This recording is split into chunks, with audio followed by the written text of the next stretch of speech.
Now, if we want to have our little agent here remember the last few conversations, we're going to have to include a new node here called message history. So get message history. That's this node right here. And we're going to string it together so that when a message comes in, when I send a message to this agent, it will remember the last 10 entries of our conversation. Let's make it 12.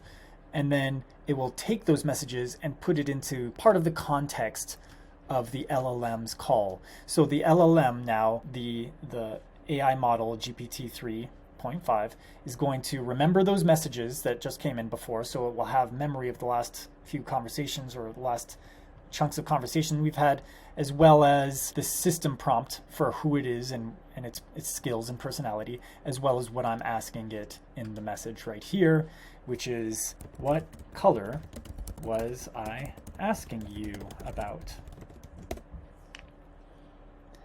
And then when it all lights up, you can see that it's running, and you can see that it's remembering that I was asking it about the color blue. So that's how you can start having some basic knowledge.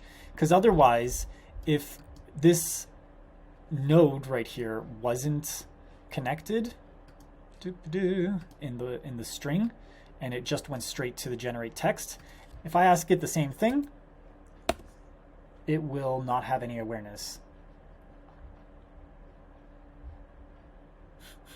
I told it to talk in riddles, so it's basically like, I don't know what color you're talking about, because it has no memory. So this is why it's really useful to have a message history node, so you can pull in the last few conversation bits, so it can have active short-term memory.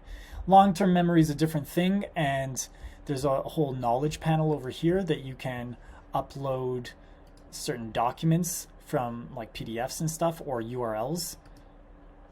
That's really cool. I invite you to check it out. So here you have a really simple chatbot. I highly encourage you to play around with it. Now it has memory, it has some system prompts for name or personality. You can get it to talk like a funny pirate. You can get it to be a therapist or a friend, whatever you want it to be. This is basically kind of like creating a GPT with OpenAI. But what it opens up is a lot of new possibilities of how you can chain things together and make something very robust and very specific. So yeah, thanks for watching, and tune in for the next video if you want to learn more.